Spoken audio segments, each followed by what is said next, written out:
I'm going to show you exactly how to start a successful private practice in 2024. Starting your very own private practice can seem completely overwhelming, but what if you could have a clear step-by-step guide to simplify it all? Stick with me as I break down the essential steps to launching a six-figure private practice, covering everything you need from initial setup to securing your very first client.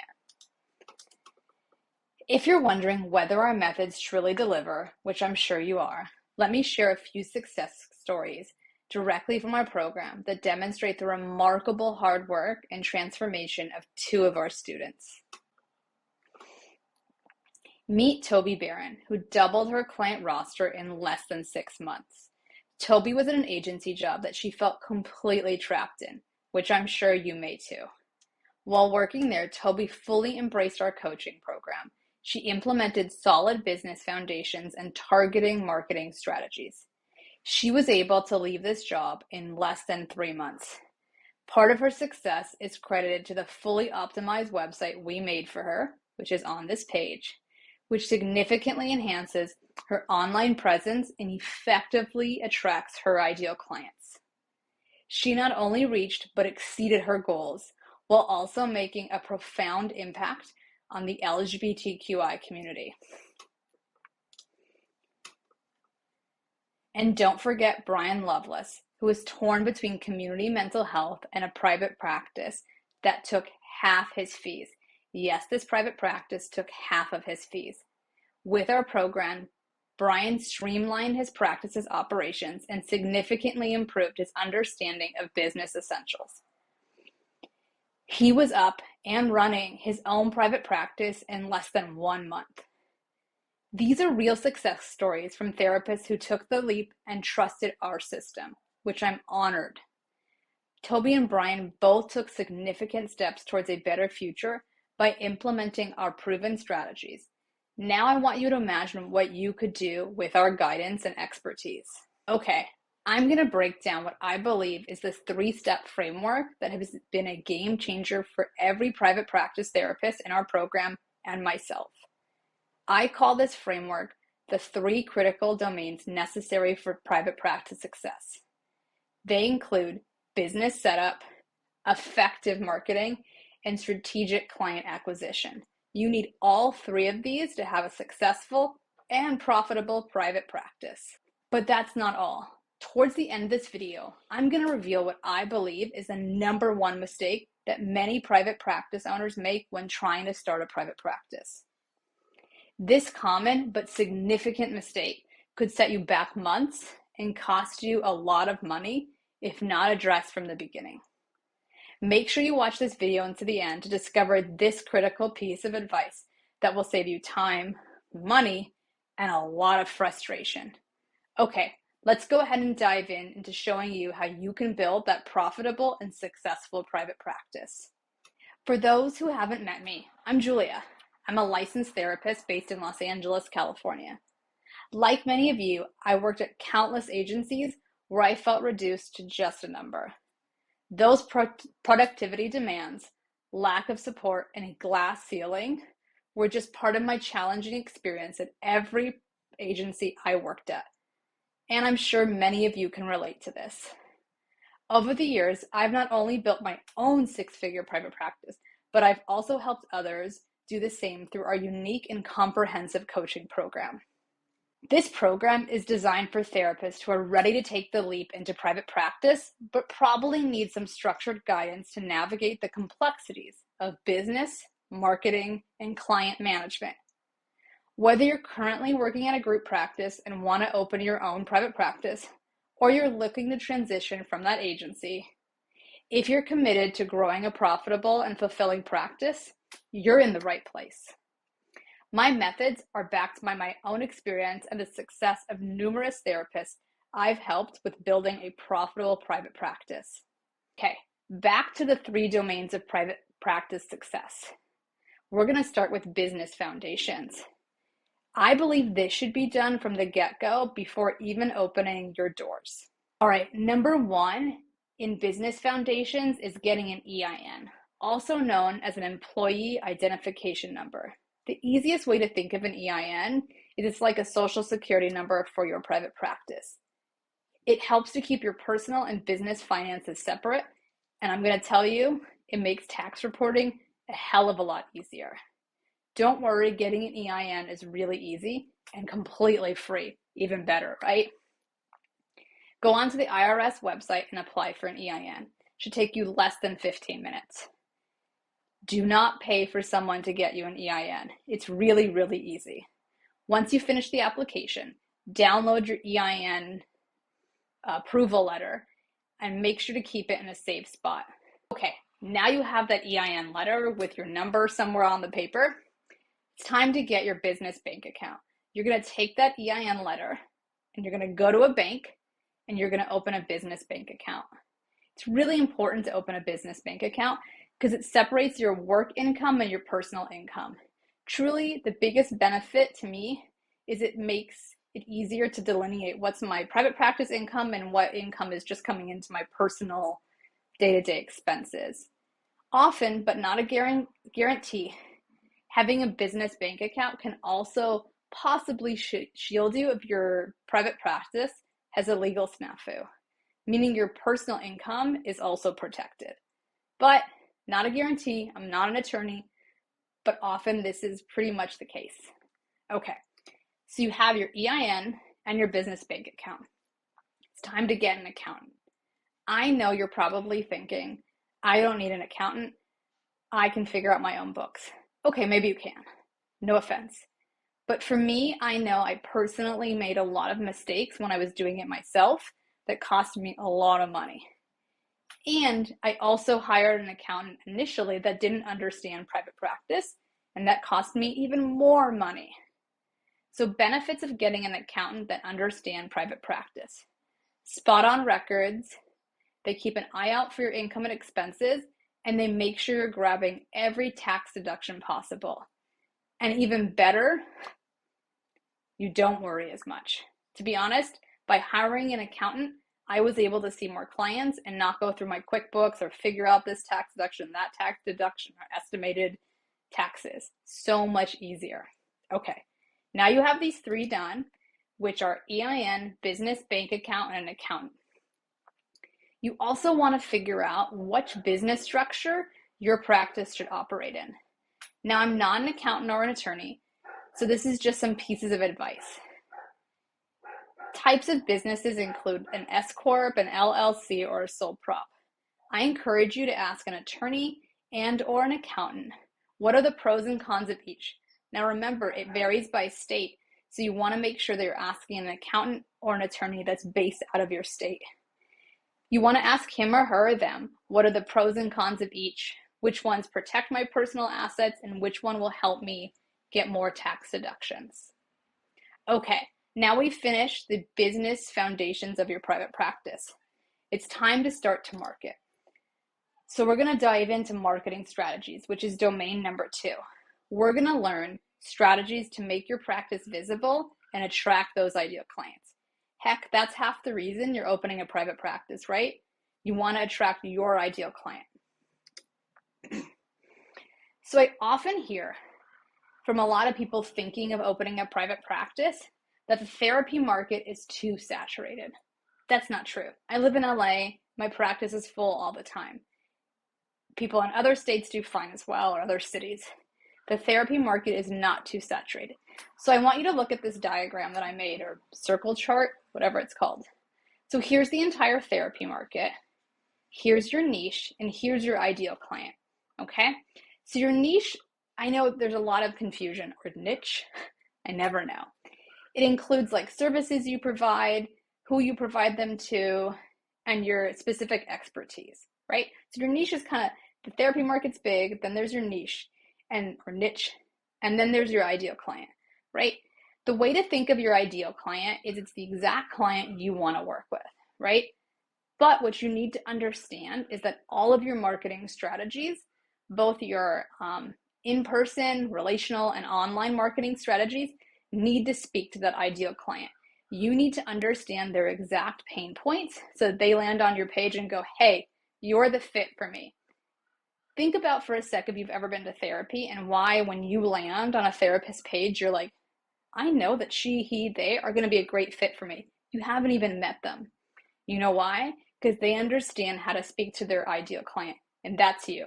How do your ideal clients find you? You build that online and in-person presence. Okay. It's 2024. You need a website. I'm sorry, you need a website. You have to have a website. Everyone I know that has a successful private practice has a website. So these are some things that I'd like to recommend. You don't have to go big right away. You need to start simple, grow strategically, begin with a basic setup, and gradually expand to include dedicated pages focusing on important specialties, treatment modalities, and engaging blog posts. Often a lot of pages that we recommend to start with are like a home, an about, a specialty or two, a frequently asked question, and then maybe a blog page, but maybe there's only one or two blogs, and then a contact, right? That's usually where you want to start. I do want to say to you that it's really important that you continue to prioritize your website. It's not a one and done type of thing, okay? This other part of websites are very important, okay? You want to make sure it's really easy to navigate, right? So you want to make sure your menu structure on there is really intuitive. I'm going to tell you this, that most people, if your website is too hard to figure out in less than, I think it's like 15 seconds, they're on to the next therapist. And sorry, you may have been a great fit, but they're going to find somebody else. Okay, next. You want your page to load quickly. My first website that I was working with someone that I'm not currently working with, thank goodness, loaded so slow. Do you know what happened? No one came to my private practice. Okay. Mobile compatibility. Your website better work on your phone. Most clients are probably going to find your private practice on their phone. Half of my clients, I don't even know if they own a laptop or a computer at home. An effective call to action. What this means is it's really easy for a potential client to figure out how to contact you. Contact us, book an appointment, learn more. You want to make sure that it's really easy for a potential client to say, oh, here, contact now, or book an appointment. It's really easy, right? And so your page also, a few things that I want to talk about is it's about quality content, right? Don't just post a ton of stuff all over your page. A, it's really weird to look at, but B, it's not going to attract that ideal client, right? You want your page to speak to that ideal client, right? And provide meaningful insights. You can have a variety of text, colors, images, videos, so that clients continue to engage on your page, right? And optimization. All this really means in the basic way of explaining optimization is your website is discoverable by those ideal clients.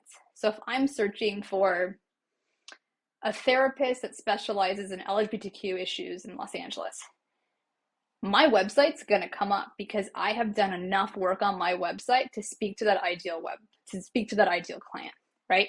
So you want your website to be optimized so it kind of directly communicates with Google. So when someone that you want to work with is looking for you, they'll find you. Okay, social media. I know this is a mixed bag. I have mixed opinions. I do think you should have a social media presence. You do not have to be a social media guru. You should have consistent engagement. This means just posting, posting a couple times a week on your page, right? You don't have to have pages everywhere or so much quantity, but you want to make sure that the quantity or the quality that's on your website speaks to your ideal client. So you want to make sure it has like the interests and needs of those ideal clients. And you want to make it easy on your page for a client to possibly contact you, right? So often in the one link you can have on Instagram, it often leads to my contact page on my website, right? So you want to make it really, really easy for a client to contact you. You also want your social media to communicate well to your ideal client. So if I started talking about teen issues for mental health, but I specialize in LGBTQ adults, it's not really speaking to my ideal client. It's kind of weird, actually. I know we're still under marketing. It's okay. It's a big topic. You need to be on at least one or two private practice directories. You have to be, These are a couple of them. I believe it's Good Therapy and Therapy Den. There's Psychology Today. There's Mental Health Match. Super important. It's a convenient way for clients in need of therapy to discover you, right? It also helps with searchability. So if you search for LGBTQ stuff in Los Angeles, often certain therapy directories also come up, right? Like Psychology Today comes up a lot, and I come up when someone's looking for something that I can offer. I also want to say there are a lot of clients that only use these databases or directories, to find therapists. When I worked in community mental health as a social worker, I would help clients find therapists because they didn't know how to look for a therapist. They often started with a directory and narrowed down their searches so they could find the right person that was a good fit for them. So really, really do not neglect being on a directory. The one thing I will say about a directory or your profile is it once again needs to speak to what? Your ideal client. Okay. Sorry, this is a little bit of a mouthful. So you need to have an effective content marketing strategy. What this means is that it's an ongoing content strategy, right? Content is king, content is queen, whatever they say, right? Content marketing strategies include blogs, videos, newsletters, content sharing like on social media, or being on other people's blogs and interviewing people. I will tell you that most clients that find me today in my private practice find me on my optimized blogs that speak to my ideal client. It's incredible. And I'm sure of this because they've talked about the blog when I'm on an intake. And second of all, I can tell on Google when I'm tracking my analytics that my blogs are doing remarkably well because they what? Speak to my ideal client. They're fully optimized. Okay, we've covered marketing and business foundations. Now it's time to look into client acquisition. Well, we're going to discuss proven methods to connect with your ideal client and help your private practice thrive. Okay, the first thing in client acquisition to think about here is referrals and word of mouth. I know it's like, oh, build my referral network. Oh, I don't want to do this. You have to. So the way I like to think of why a referral network really works is it's kind of like, this is going to sound corny, a matchmaker for your private practice. So the reason I'm saying that is often when I get a contact from a potentially new client, they'll say, hey, so-and-so recommended you. What's your process, right? So I tell them my process on the phone, and I can tell you right off the bat, there's something in there that they already trust me because I've been recommended or referred from another therapist or a psychiatrist or someone else in the field. Those clients are more likely to work with me than clients that have just found me online. Not that the clients online don't, but there's a trust and credibility factor that plays out right away. Community engagement is a little bit different, right? So community engagement can impact your private practice and should, but it's less about promoting your practice and more about like doing good in the community, right? So I'll give you an example. Although I like to attend therapy events, I really like to attend what they call the, I think it's the LA Gay Queer Chamber of Commerce. So it's a bunch of small businesses in LA that get together and network. I'm like maybe one of two therapists. So you know what happens? I stand out. So people at that meeting think to themselves, the real estate agent, the attorney, oh, there was that private practice therapist. We should refer our clients to her. I'll give you another example from someone in our program. They spoke about mental health issues in the trans community. That built a connection to this other agency, which will potentially give them referrals in the long run. Another one we worked with, one of our clients joined a group of other like consultation groups. And because of that consultation group, she's A, learning more, contributing more, but B, potentially getting more clients. It's great. So organic traffic means it's free, right? Essentially what organic traffic is it's people that are finding your website over time. So here are some key elements that it's important to understand about your website that will help the traffic on it, right? So people pushed onto your website to do well. So site health is crucial. Remember when I said to you my site wasn't healthy? It didn't load well, it looked weird, it was off, didn't do well, right? So even if I would have had amazing content, but the health of the website wasn't good, my content won't rank well on Google and no one will find me. So keyword and topic research, this is a little confusing, but I'm going to try to break it down really simply. So I may think that there's a certain number of words that speak to my ideal client. 50-50, I'm correct, right? I also may be incorrect. So what this means is that there are search engines or places to look for that you can conduct research on to identify the keywords and topics that are relevant to your ideal client, right? This makes your marketing strategy super successful, right? It also helps to optimize it so that it's speaking to that ideal client. It's going to boost your visibility and you're going to, over time, get more and more clients. Sometimes when people hear this, they think, I'll just post 100 things on my website in the next month. It's not really the best way to do it. So it's the way I like to frame it for a lot of students in our program is it's a long game, not a short game, right? Think about posting 1 or 2 blog topics a month, make them between 1,000 and 2,000 words. Keep going. Do not be overly aggressive because it can actually manipulate the search engine and they're going to think you're junk. So really you're not doing anything to help it. Paid advertising. I'm going to tell you that paid advertising as in a Google ad is what helped my practice get an extra boost to leave that agency. So the difference I feel with Google ads and Facebook ads in private practice is Google ads are really good about getting potential clients to work with you. Facebook ads are really good about building brand awareness. To me, Google ads were more important because I needed to leave my agency faster and I needed to get more clients by leaving my agency faster. So how a Google ad usually works is you should have a team do your Google ad. You can do them yourself. Most likely it won't do as well.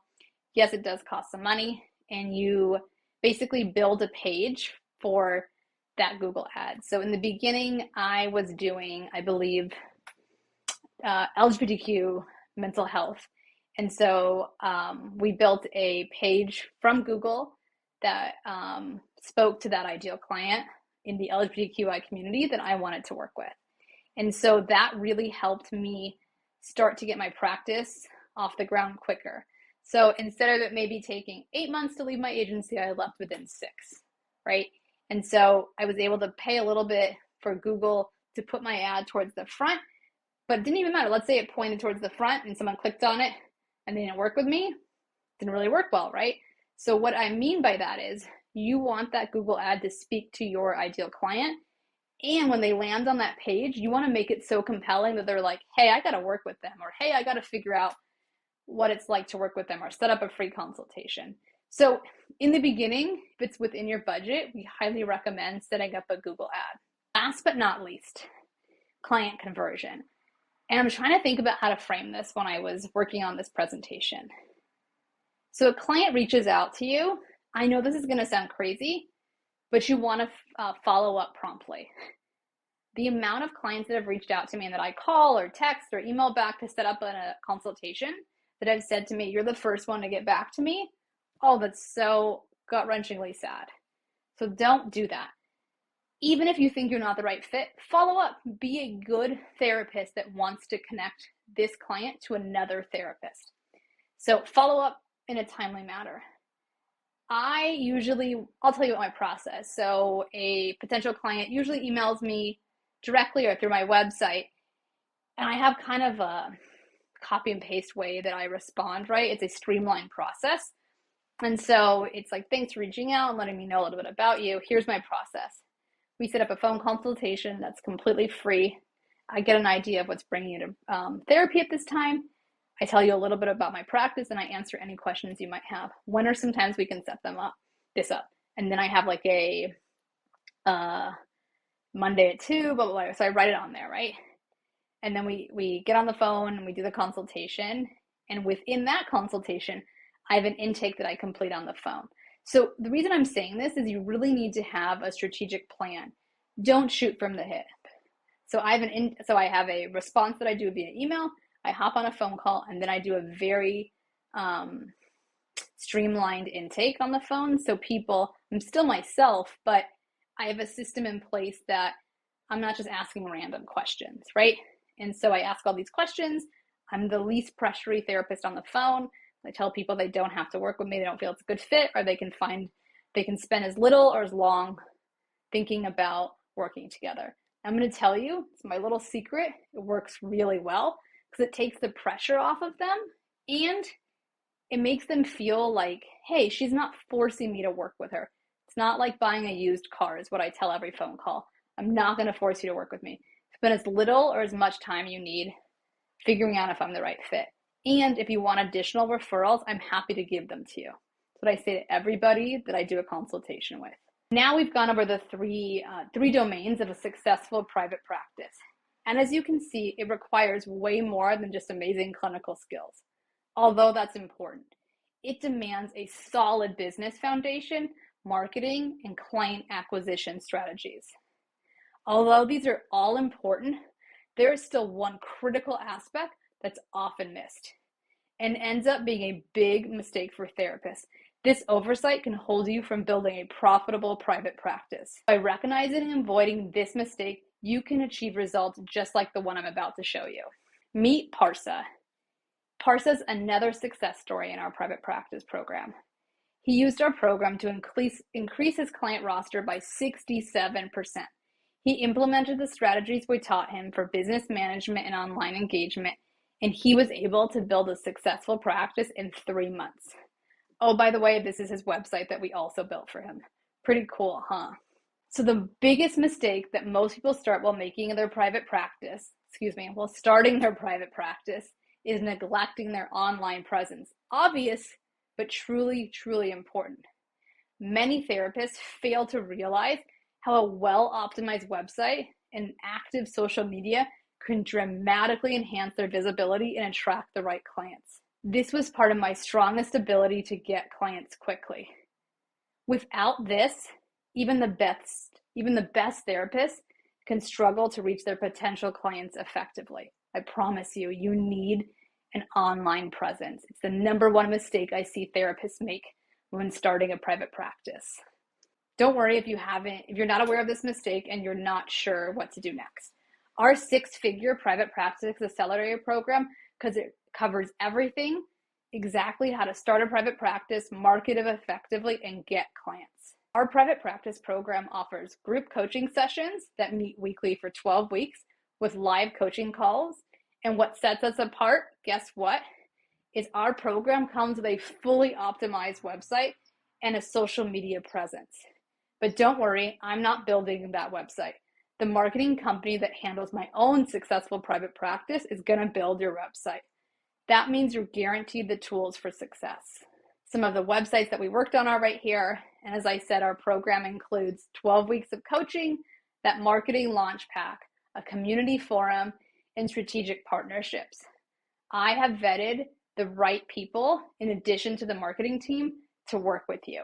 If you're ready to get started in building your private practice, click the link below to learn about our private practice program and book a call. We'll discuss how this can work for you and ensure it's the right fit. Let's build your successful and profitable private practice together. Take care.